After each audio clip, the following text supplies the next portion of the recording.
Irreverent, entertaining, cool. You're listening to LA Talk Radio.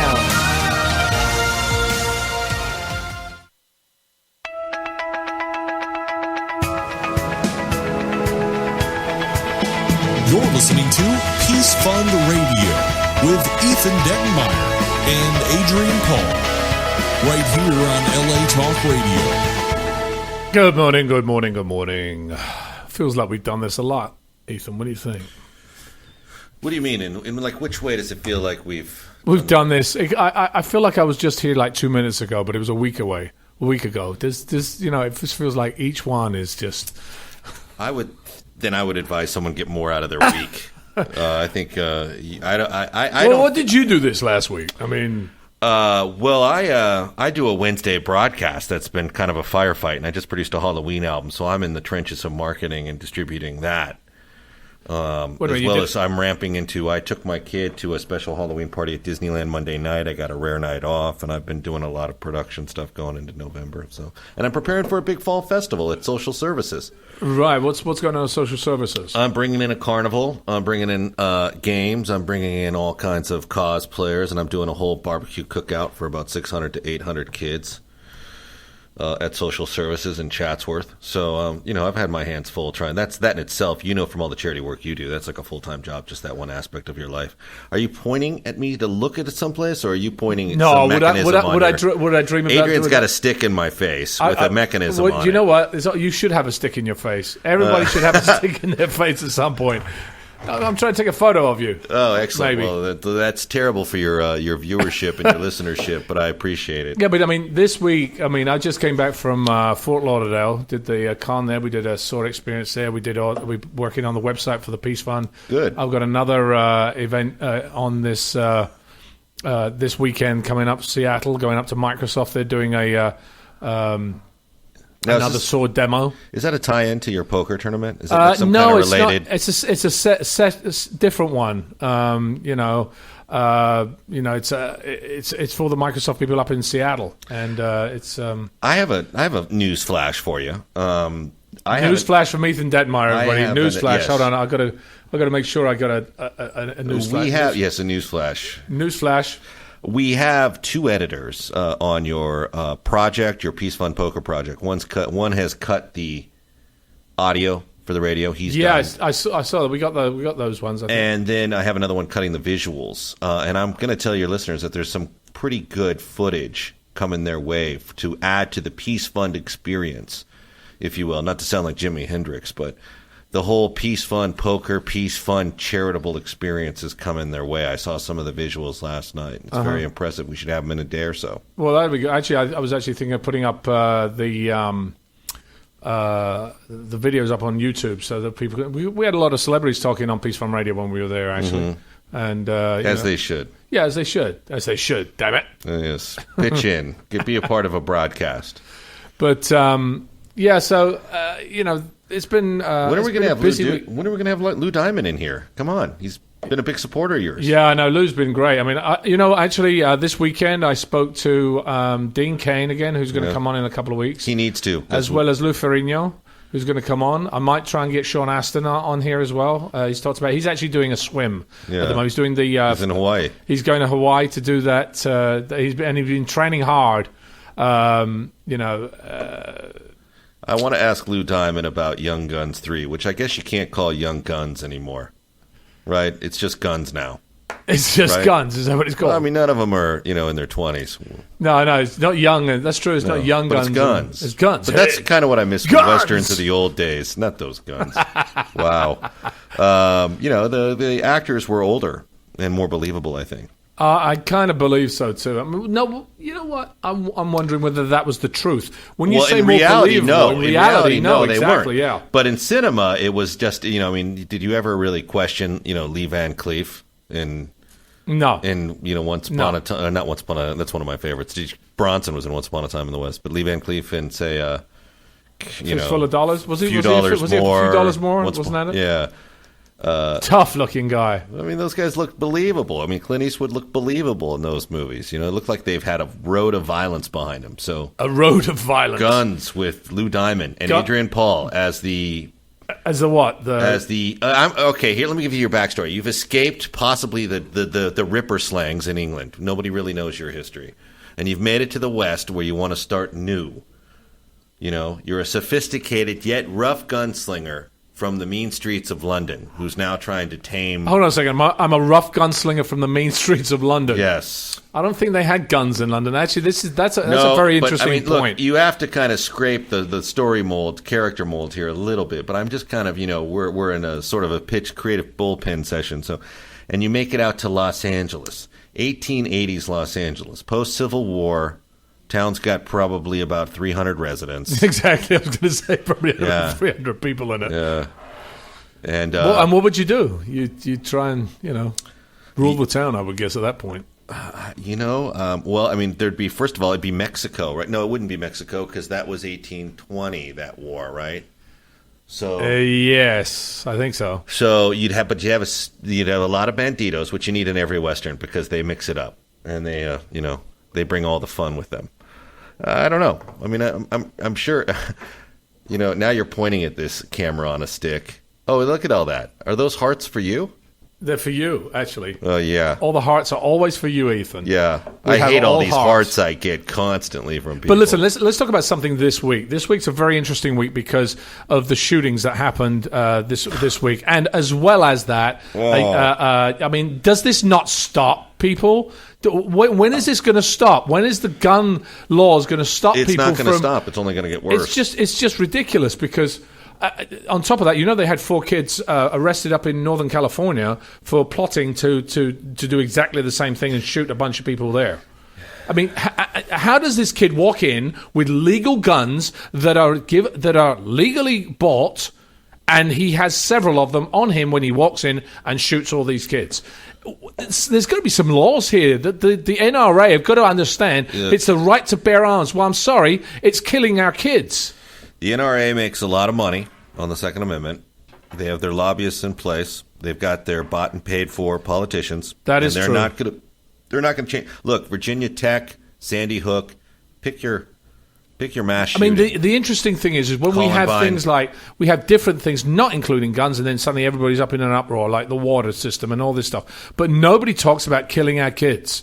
I mean, I think that should be a priority for us. There was an interesting segment on The Daily Show last week. I don't know if you saw it, where they were comparing Republican politicians who said they respect all life and they want to end abortion and right to life, which is their right, of course, to have that opinion. But then are saying, guns should be legal, guns should be out on the street. I mean, it is a mechanism of death. And quite frankly, correct. The mottos that people like to attach to it, like guns don't kill people or people don't kill people. I mean, let's be honest, people do kill people. And what we've proven time and again is people cannot handle the responsibility of a gun in most cases, especially young people who can just get their hands on it. The problem is that what people... it was interesting because I was looking at some of the comments and we talked about this very briefly on social media, etc. And somebody said, well, what we've got to do is train more people to put more guns in the schools. I'm like, that's not the solution. Ridiculous. And if you know anything about a live fire situation, that's not how people react. It's not a television show. Shooting does not draw most people to it. It pushes people away, including armed people. It's not... people watch way too much Starsky and Hutch or whatever show you want to pick where they think that the solution is if the tough guy's got a gun, he's going to close out and he's going to throw his body in front of the kid that's about to get shot, take one in the vest, but bring the bag. That's just not the way it works. I mean, most people are cowards. They're going to run from a confrontation, especially gunfire. I don't know anyone, and I don't think you'd be dumb to do it. I think you'd want to clear out if you heard shots. Well, this is. I mean, there's another issue that I've just, and there's a whole thing about, and again, this is not against Muslims at all because I think most Muslims are fine. I tweeted something last night that when somebody said, we've got to stop this. I said, well, basically, the actions of a few affect the many, and the many don't do anything about it. And then you suddenly find yourself like what happened in World War II when Hitler took over Germany because nobody said anything, thinking this guy was a joke. And it actually ended up ending World War II. That's what it ended up with. It. And this is what's happening in Europe right now. Sharia law, which should be banned. I'm sorry, but this type of behavior towards people is just not acceptable in my eyes, and I don't care who says anything to me about it. It should not be done. I mean, they talked about in Brussels right now. The idea is to breed as many Muslims as possible, and basically enforce Sharia law around the countries that now there is a Muslim population that's going to get stronger. And unfortunately, that type of mentality is not shared by everybody in the Muslim community. But there's a lot of people that cannot say anything because of the violence that happens. Where are you hearing this? Oh, online. Actually, if you look at the, but I mean, who's the source that's saying in Brussels people are there's a whole get together? There's a video. I mean, I'm sure there's some of that, but I mean, it's right now in the Brussels schools, 40% of the children are Muslim. 40% of the schools. I think that needs to be fact checked. I don't know where you're getting that. 40% of the kids in Brussels schools are Muslim. Correct. That's what happens. And of those 40, they're all practicing Sharia law. But that's not the point. My point is not that. It's not the question of them practicing Sharia law. It's a question of the few doing it affecting the many. And that's where the issue is that there are so many people that are actually dealing with the problem. They're like, oh, it'll go away. We ignore it. And when we don't ignore it, what ends up happening is we'll have a problem in another 20, 30 years' time. I mean, that's the issue. We allow things to come in, and we do not stand up and say something about it. And I think that's part of the issue. So that's what I've got to say about that particular situation. Because I just think somebody's got to say something before we all sort of go, oh look what happened. No, this is fact. This is government ministers and etc. and economists and all these people that are now saying, yes, it's true. This is what is going to happen. This is fact. So what do we do about it? How do you deal with that? I mean, this is Europe we're talking about, and okay, it will never happen in the United States. I'm sorry, but the same mentality will happen because nobody really wants to stand up and say anything about it. Wow, this is the first time I've heard you speechless, Ethan. I mean, I think we need to research this properly before we get into it. Well, yes, we can do. I mean, I have looked at it. I mean, I'm not questioning you. I know where you're coming from, and I'm not necessarily questioning your source. But I need to read up on what's actually happening in Brussels and in the. In order to discuss it. All right, we'll talk about this on another show. Today we've got but another. We should research but it. We should research it and discuss it at some point. Yeah, we should do a show. We should do a show on it. Okay, let's do a show. Let's talk about another thing we're actually going to be talking about today, which was a film that is actually out there that has done the research that talks about one of the most. We're talking about saving this planet because this planet now is getting a lot of pollution in a lot of places, rainforest deforestation, and dead zones in the seas. That what dead zones are in the sea is devoid of life. There are no fish. There is no plankton. What causes that? Pollution from the land. So, like, where would a dead zone be, and what do they think scientifically has caused that? Like, is it like? Would it be like the Gulf of Mexico where there was that BP disaster, or no? Actually, the funny thing is, a lot of these dead zones, they basically are talking about animal agriculture. It's one of the leading causes of deforestation. It's one of the leading causes of water consumption and pollution. It's responsible for greenhouse gases that the transportation industry. It's more responsible for more greenhouse gases than even the transport industry, and is a primary driver of the rainforest destruction and species extinction. It has so many different. This is what this film called Cowspiracy has been talking about. That's on Netflix, isn't it? Correct. You can watch it on Netflix. It's called Cowspiracy. It's basically a documentary following filmmaker Kip Anderson when he wanted to find out more about what was causing our pollution to go up and what was destroying our environment. And he's investigating why the world's leading environmental organizations are too afraid to talk about it. And one of the reasons they find is, I mean, here's a myth. Here's a myth. We need to eat meat to get enough protein. In reality, the modern diet contains many times more protein than is actually necessary for good health. If you eat a variety of fruits, vegetables, and whole grains and legumes, you will get enough protein. Well, legumes isn't happening, but what else? Yeah, what other proteins? The other myth, the other beans, probably. There's beans, there's garbanzo beans, there's black beans, there's a lot of sources of protein now. Soy protein is available. Actually, what we're finding here in California, a lot of restaurants are now offering the vegan alternative or the vegetarian alternative, which allows different types of protein to be added to a meal. So this is. I just want to talk about this because there are a lot of myths around, and one of them is like genetics play a much greater role in who will develop cancer than eating meat itself.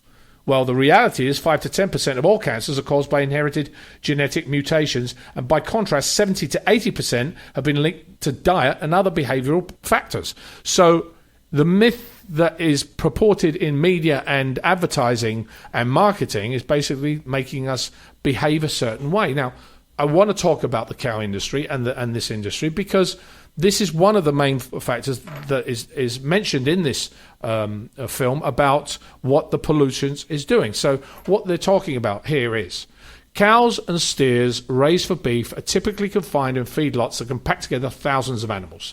They have little or no protection against extreme weather conditions. They might be castrated, dehorned, branded, etc. Now, cows raised for milk also spend much of their life severely confined. Twice a day or more, they're attached to milking machines. Some are injected with bovine growth hormone to boost milk production. Now, we all think milk is a great source of vitamin D that helps us, but in other studies found that actually it doesn't seem to have as much of an effect as was previously advertised many years ago, and now that it's part of our culture, we believe milk is what we should be drinking. In fact, other things such as almond milk, rice milk, and other types of derivatives of milk, hemp milk, actually have as much, if not as... is almond milk from almonds? From what, again, I would imagine it is. Although the interesting fact I found, I have to find this information, how much it takes to make one almond. 30 gallons of water. Exactly. So I mean, I don't know if that's a good solution. Again, this is here's your other thing. When you're talking about water consumption in this industry, some people have talked about how do you stop some of the water that we're doing. There are different things, and people are saying now maybe we should reduce the amount of almond production. Oregon is is the largest almond producer in the United States. Right. Oregon. What is? I'm sorry, I was derailed there. What's the largest almond producer? Oregon. Oregon is. Yeah. So Oregon and California too, right? Yes, correct. But I think you'd have to actually measure. I mean, at this critical stage in our economy, which is still festering, what is the dollars to cents equation of the almond market and for farmers versus the water it uses? I don't know. That I don't know. That would be something we would have to find. That would tell you if it's worth it or not. I mean, I don't even eat almonds, so I don't care. I just want what's right for the planet and what's right for the economy. If they can meet together, great. Let me just give you a what are you recommending? Like, what is the? Well, this again. We're just looking at. I'm just looking at how we change our diet, which is basically changing our way of life. You're a vegan, right? Well, I've turned vegan, but again, the fact is that I will eat a small piece of fish or occasion. I haven't eaten meat in 6 months. So, and how would you say the repercussions of that have treated you? Do you feel much better? I can get ahead with less sleep now. I mean, 6 hours a night. It's probably 6-7 hours a night maximum. So your functionality is improved on your vegan diet, would you say? Yeah, I would say so. Yeah, that's good. I mean, the one thing I think you have to really be careful of when you do take a vegan diet is making sure that the protein that you say you lose in all the meats that you're consuming. What's your preferred protein substitute? Well, I will have beans, soy, and then the other soy products, which are, I've forgotten the name of them now. How many grams of protein a day would you say you're taking? Oh God, I don't know. I have no idea. I mean, do you strive for a certain level of? No. I just try to eat health. I eat a lot of fruits and vegetables, a lot. Good. I eat a lot of those and salads sometimes, but it's not. And the interesting. Last night I went out and had a burger. But it was the vegan we know and love there. Hold on, but I didn't finish that. It's a vegetarian burger. It actually had it was made up of beets and other vegetable stuff made into a patty. And it's not one you buy in the store. It was actually really delicious. Hold on, I think John Beerley is convulsing in his medicine cabinet back in Indiana. He probably did. But listen, let me tell you something. Do you know what the average American, how much meat an American swallows in a year? How much? 200 pounds of meat, Oh, that's 33 pounds of cheese, and nearly 60 pounds of added fats and oils. You know, basically, within minutes of a fatty meal, your arteries become stiffer, and the blood becomes more gelatinous. Gelatinous. Can't even say it. And reality is, it wasn't always this way. You know, meat intake is 75 pounds higher now than it was a century ago. 75 pounds. Think about that. Per person. Per person. Right? Cheese has increased by nearly 30 pounds, and added oils have increased as well. Now, this is why. These are some facts. Increased disposable income. We have more money to spend on food than we did in the past. So it's actually a smaller fraction of our overall expenditure than it was ever before. Now, dining out, which is particularly with the advent of fast food and pizza restaurants, which emphasize meat, cheese, and fried foods, there is grease everywhere on our plates. You know, and nearly half of all our meals are eaten out of the home. You can't really classify a lot of dining out in a fast food restaurant as meat, I don't think. But what about... I think that's a percentage of quote-unquote other. Well, actually, it is and it isn't, because when you're talking about meat and dairy and oils, that is really part of the entire diet that you get when you go out, unless you're very careful what you're eating. So you don't drink milk? No, I don't drink milk. No, I don't. Better for you? Oh, yeah.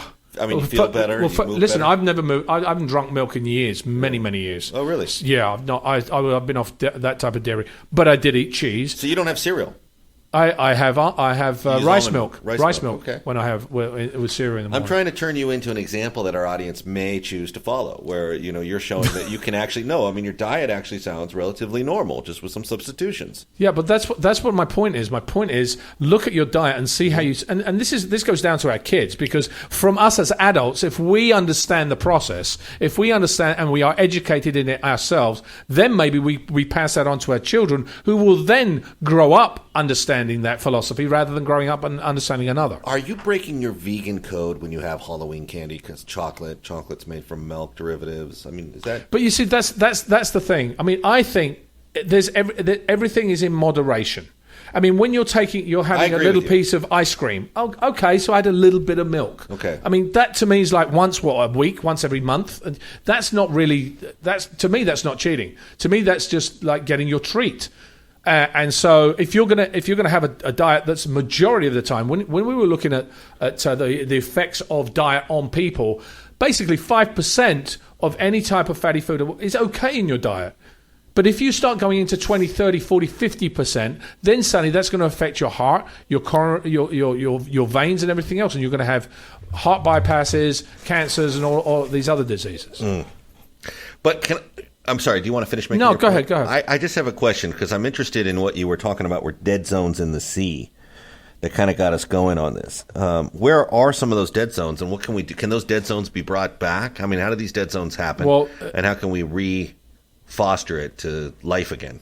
All right, let's just have a look at my... you want to come back to that later? Yeah, let's get back to this in a second, because I do want to talk about a couple of other things, which, we're talking about this program, which was Cowspiracy, and basically the idea that the amount of dairy farming or farming of cows is now is causing deforestation in some of our major forests, which is like the Amazon, which is it's really the breathing point of. Do you know how many the amount of acres deforested every minute in that land is staggering. You can have a look at it online, see what it is. Many of but what they're not looking at is the other things, such as greenhouse gases. Livestock are one of the most significant contributors today of most serious environmental problems because of the greenhouse gases they take. Now, people are like, oh, what's that, cow farts? No, it's not necessarily that. It's methane and what is a greenhouse gas? What is a greenhouse gas? Let's start with that. Methane traps heat over 20 times more efficiently than carbon dioxide, which is by far the more widely discussed and talked about the two. They talk about carbon dioxide, but methane traps heat over 20 times. What isn't being discussed is the fact that ruminant livestock account for about 28% of human-induced methane emissions, while U.S. cattle alone accounts for 19% of worldwide human-induced methane emissions, according to the EPA. Mm-hmm. Livestock are now the number one source of methane worldwide from human activities. So basically, what that means is when we're raising cattle, we are creating methane gases, which is a greenhouse problem that is 20 times more problematic than carbon dioxide. The livestock themselves aren't the only contributors to global warming in the meat cycle. The amount of greenhouse warming carbon gas emitted into the atmosphere from burning Costa Rican rainforests to produce beef for one hamburger is 75 kilograms. 75 kilograms. That's what the gas is. Comparatively, the typical American car in one day emits a total of 3 kilograms into the atmosphere. So when you're causing deforestation, you are actually, and that's to produce beef, because that's what these land clearings are all about. It's now causing us more, and nobody talks about it. Nobody talks about these emissions. And according to one new research, livestock's noxious flatulence accounts for a large portion of the methane gas being released into the atmosphere. And researchers say cows are producing twice as much as scientists previously believed. Now, there are many states that cause this. Texas, Oklahoma, and Kansas have the largest responsible animal agriculture, which is responsible for 18% of greenhouse gas emissions, more than combined exhaust from all transportation. That basically means cows are producing 150 billion gallons of methane per day. Now think about that. The amount of carbon dioxide that a car emits is 3 kilograms. 75 kilograms it takes to produce one hamburger, the beef for one hamburger. So here's one of the major issues, I think. This is what they're talking about in this. This is what is, and I'd love to hear some contrary facts to this, because this is what has been found out in this particular type of documentary. Now, water cost. You want to go into that one? Because that was not really. Do you know how much it takes to make 1/4 pound hamburger? How much? 660 gallons of water to produce. Do you know how much you produce in a day in your house? How much wastage you have in your house in a day? Because all of this right now is all about, you've got to turn off the water in the house. You've got to turn off the sprinklers. I think it's 13 gallons a day, compared to 660 gallons to make one hamburger. One. All right. So what's the solution? The solution is to reduce the amount of meat that we consume. That will stop the methane gases. That will reduce the methane gases. It will reduce the amount of water shortages that we have. Those of you that don't have water shortages can't relate to this. In California, in Northern California, Southern California, we're now facing a drought. There are other parts of the world that are now being turned into deserts because of it. And right now, it's not affecting you. It doesn't mean anything, especially when you've got flooding in Carolina and you've got hurricanes coming across. But what it does is, by taking away the land, you are now stopping the natural cycle of the earth and causing more storms, more adverse effects like hurricanes and tornadoes that will affect you eventually. So producing meat basically takes up a large amount of water. They need to drink to cool themselves. Animals need to cool themselves, and farmers need vastly greater amounts of irrigation to grow the grains and roughage that are fed to animals. And this was another thing actually regarding this. When you're creating grains, if the amount of grains that are created to feed cattle could feed the entire population of this planet, the entire population, and yet what happens? It feeds the grains to the actual cattle, and we eat the cattle, and it consumes an entirely different. It creates an entirely different problem. I am vehement about this, because I think it needs to be talked about. So, on average, you've got about 1,000 gallons of irrigation of water needed to produce 1 pound of animal protein. 1 pound, more for beef, less for poultry. You're a meat eater, right? Now, if you heard this, let me ask you a question. Well, does it make you sit and think about what your diet is? Not based on it's better for me, but based on what the environmental impact of it is. It does, yes. I mean, it must make. But the thing is, a lot of people do not discuss it. They really don't. Do you know farm animals directly consume about 2.3 billion gallons of water per day. It's over 800 billions of gallons of water a year, and another 200 billions are used just to cool the animals down to wash the facilities. Well, great. So basically, now we don't have enough water to serve ourselves, but we've got enough animals to clean we've got enough water to clean the animals down. I mean, think about that. We've got to think about these things, not just focus on what people are telling us. We've got to focus on some of the other facts that are not being discussed because it's a profitable industry. Right. That's the problem. Here are some water facts for you. Agriculture is responsible for 80 to 90% of U.S. water consumption. 80 to 90%. Growing feed crops for livestock consumes 56% of water in the U.S.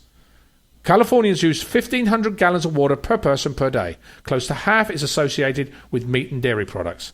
2,500 gallons of water are needed to produce 1 pound of beef. 477 gallons of water are required to produce 1 pound of eggs. Almost 900 pounds of water are needed for 1 pound of cheese. And 1,000 gallons of water are required to produce 1 gallon of milk. How much water for a gallon of milk? 1,000 gallons for 1 gallon of milk. When we're dealing with what we don't understand is that as we go through this, if we don't stop things, if we don't talk about this now, in another 20 years, we're going to be facing serious problems and repercussions, because what will end up happening, there won't be enough crops to feed the planet. When that happens, there'll be wars and destruction and hurricanes and other things that affect us, that will affect us if we're still alive, and our children and our children's children. So that's one of the pieces. There are species endangerment. Do you know how many species are actually dying every day? Dying out, disappearing. How many a day? Here we go. Wild animals suffer not only the collateral damage of meat-related deforestation, drought, pollution, and climate change, but also direct targeting by the meat industry. From grazing animals to predators, native species are frequently killed to protect meat production profits. Grass-eating species such as elk, deer, and pronghorn have been killed en masse to reserve more feed for cattle. Imported habitat-creating animals such as beavers and prairie dogs have been disseminated because they disrupt homogeneous landscapes desired by livestock managers. So the USDA, Wildlife Services, is a federal program that kills native predators with traps, snares, poisons, gas, and aerial gunning at the request of corporate agriculture and hunting lobby. They slaughter millions of wild animals a year with taxpayer dollars, including 100,000 vital native predators like wolves, cougars, coyotes, and bears. What we don't understand is, as we eradicate some of the natural predators, it will cause a whole chain reaction in the environment. So, these are some of the other things that we've talked about. Now, I've been going on about it this morning, but I want to get on to John, because it is a problem. There's so many things you can talk about. If you want to hear more about this, go to Cowspiracy. Check it out. I think it's interesting. I'd love to see the reactions on the other side of it. Are there other points of view to this? Because I think it's not a question of like, I'm totally right about this or Cowspiracy is totally right. Basically, the facts are right. And therefore, if anybody has countering facts, I'd be happy to hear about it. Who made that documentary? As I said, it was a filmmaker, Kip Anderson, started this journey, and he did go to a lot of the. I saw it. He did go to a lot of the environmental groups who are not really talking about this issue. They really skirt it purely and simply because a lot of funding comes from sources that allows them to do their work, but it comes from industry, and industries. The agriculture industry is a very powerful and large organization. So let's just talk about this. Is John Bealey around with us at the moment? Yes, good morning, gentlemen. Hello, John. Adrian, even. How are you? I've been ranting this morning, and I know we've got to get our hero of the week on. So I want to get you talking about the hero this morning, if you can talk about it and give us some updates. Yes, this is a really exciting one, actually, and I've been communicating with him over the past half hour to get everything sorted out. This is really exciting for us. Young people are often referred to as the leaders of tomorrow. This week's hero of the week, Andre Damian, realizes, just as we do here at Peace Fund Radio, that many of his young peers are already leaders of today. That's the name of his networking hub for young people and their causes, and you can find it at leadersoftoday.co. Andre is joining us today to talk about what it is, how it came to be, and he's also our very first hero of the week from... Actually, I'm not even going to tell you where he's from. I'm going to let him tell you because, again, this is a pretty exciting milestone from our show, and he's waiting in the wings. Okay, so should we try and get him on here, Ethan? Yes. We're making the effort right now. So, leaders of today. Leadersoftoday.co. Yes, it's a very, very exciting idea, and it's one of it's latest in a long line of incredible projects that Andre has worked on throughout his young life. Andre, are you there? I'm there. Hello. Andre, hi. How are you doing? Hi, I'm doing well. Thank you. How are you? Good. Where are you calling us from today? I'm actually calling you from the Netherlands, where I live. In the Netherlands. Ah, okay. So I love the Netherlands. What part of the Netherlands are you in? It's called Utrecht, which is pretty much 30 minutes away from Amsterdam, which most people know. Yeah, I know Utrecht. I know. I drove through it, actually. I drove through, at one point. Great. How old are you? I'm 19 years old. 19. And I know you've had a long history of as a champion of children's rights. How old were you when you first became an advocate for kids? I'm sorry, the connection doesn't seem to be working perfectly. So my question was, you've had a long history as a champion for children's rights. How old were you when you first started? Oh, right. Let me think. I was about 15 or 16 years old. 15 years old when I first started doing volunteer work, and then 16 when I really came across children's rights advocacy and children work. And what inspired you to take that path? Well, so I first started out with the Youth Task Force Against Child Maltreatment, and that's actually pretty personal, because of pretty personal experiences. It really hit home for me. And before that, I was in human rights and peace work, and I really felt like making kind of like a difference in society and making a social impact with causes I believed in was actually benefiting me personally very well, and that was kind of a healing process for me. Now, your Youth Task Force Against Child Maltreatment, you work with the Dutch Parliament and the United Nations in Geneva. I mean, what did you do, just knock on the door and say, hi? How did you get to talk to them? Well, actually, we were the first group of youth in the Netherlands to actually address child abuse as youth and not just as people in parliament or, people talking about youth, but not with youth. So, we were actually pretty positively surprised that everyone was so receptive of our initiative, and that everyone really did feel like we did, that youth participation is important, and I mean real participation, and not just, being a symbol of hey, we were just talking with youth and take a picture of us. Look how good we're doing, but actually listening to us. So that's really what we try to accomplish. So how does the task force? How does the task force work, and what did it accomplish? Well, we talked to a lot of politicians, so from the Dutch Parliament to the UN in Geneva. But we also did talk a lot also with teachers at schools, trying to break the taboo about of talking about child abuse in schools, because we really felt like having more awareness of it and letting more children know that it's okay to talk about it would also help to less child abuse victims. And so we also talked with a lot of youth, obviously, and did some social media outreach and really tried to break the taboo. So I mean, because it is a taboo. We've dealt with this issue before on the show, and it is something people do not want to talk about. And you've traveled to different places talking about this. Where have you been to? What are some of the places you've actually gone to? Hello, can you hear me? Hello. Sorry, I don't seem to hear you very well. You've traveled to many places around the world. Yes. And so, what are some of these places that you've brought that message to? I've been to some international conferences last year and this year to spread the word about the Youth Task Forces against child maltreatment, but also in general my vision on youth empowerment. So I've been to Seoul in South Korea, to the International Youth Forum on World Peace. I've been to Kosovo, Brussels, Geneva. This year I went to New York City, where I met a lot of young change makers.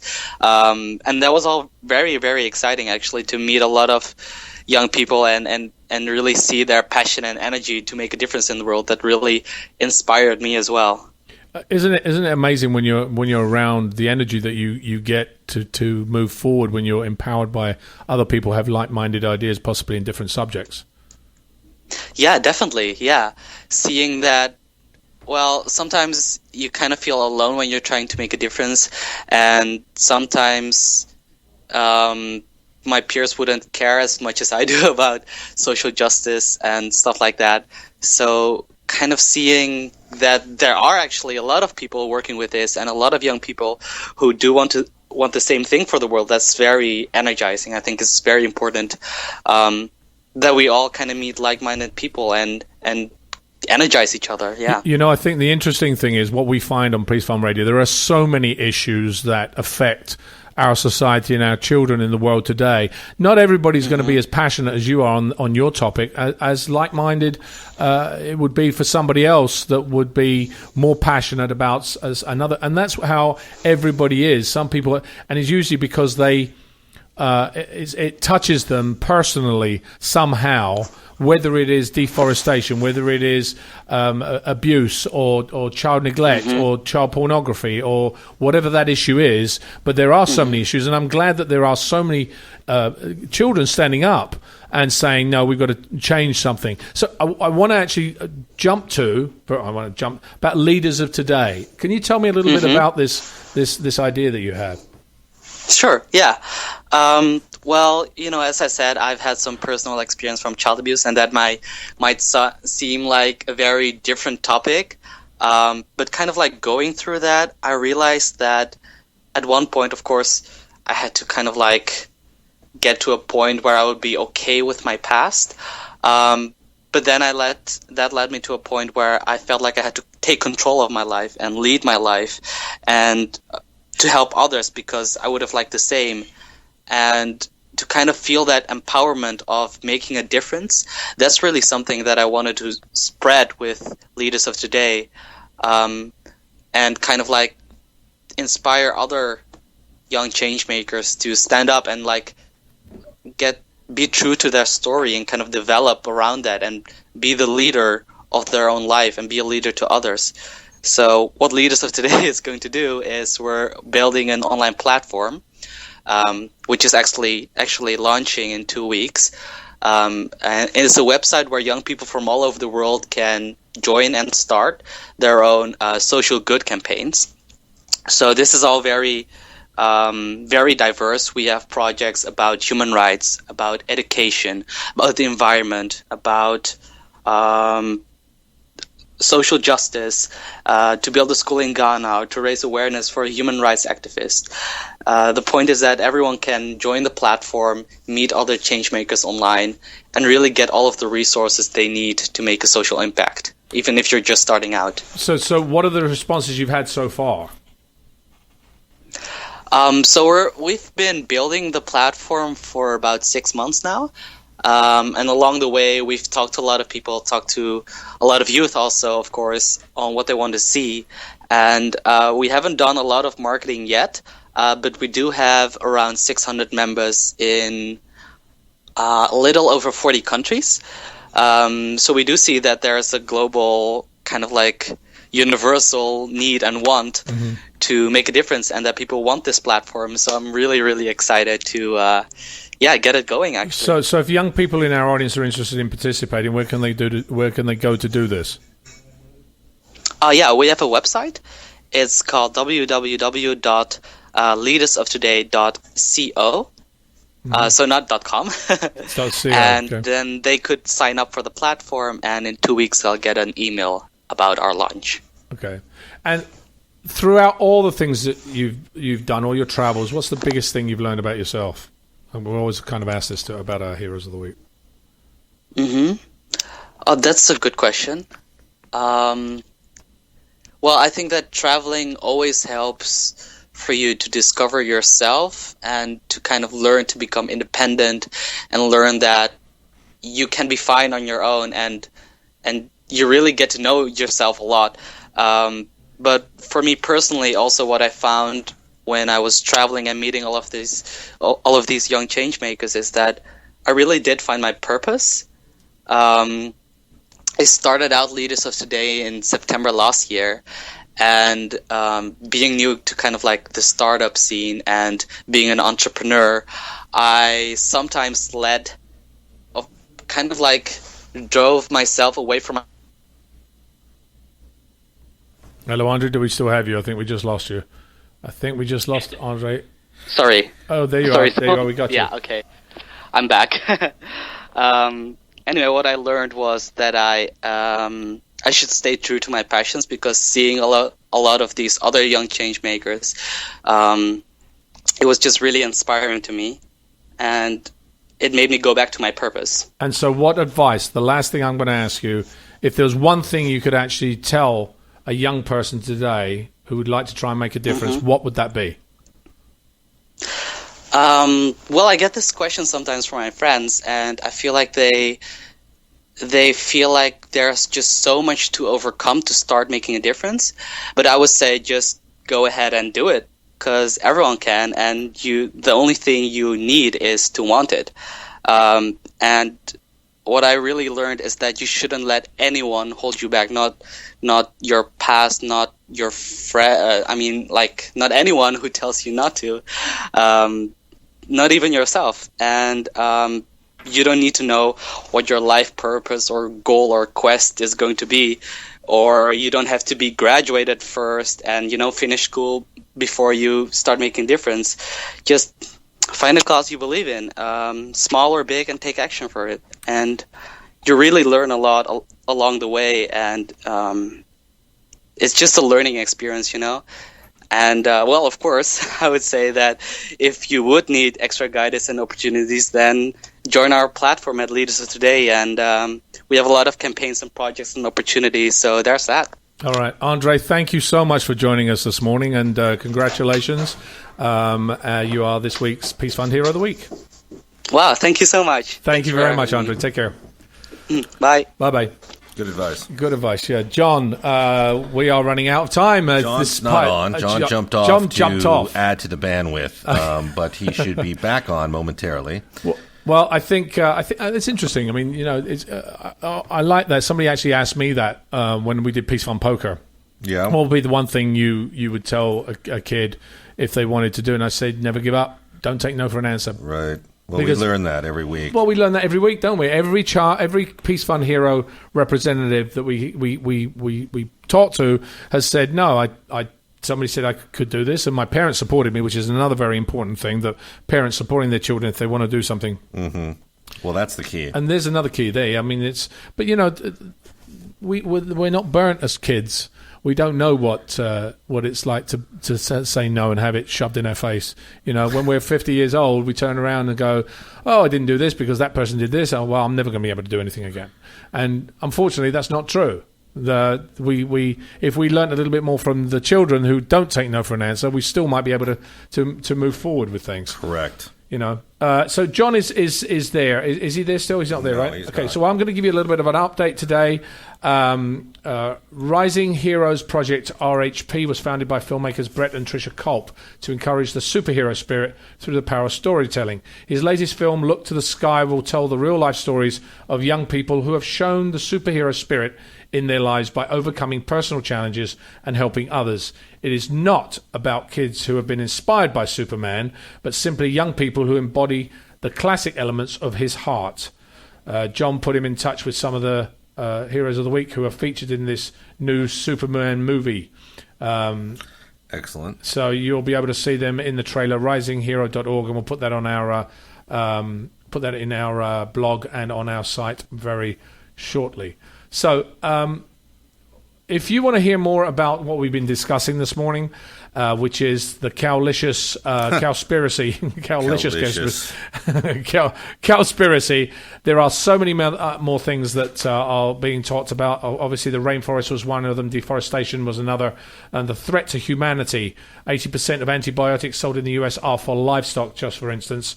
And therefore, we currently have enough food to feed 10 billion people. Therefore, go and have a check that out.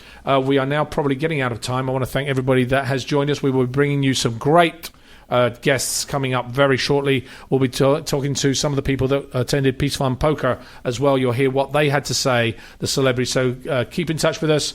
This is Adrian Paul and Ethan Dettenmaier. To thank you again for joining us. I want to leave you again with our closing quote, which is from an ancient Indian proverb. We do not inherit the earth from our ancestors. We borrow it from our children. This is Adrian Paul and Ethan Dettenmaier. We'll talk to you again.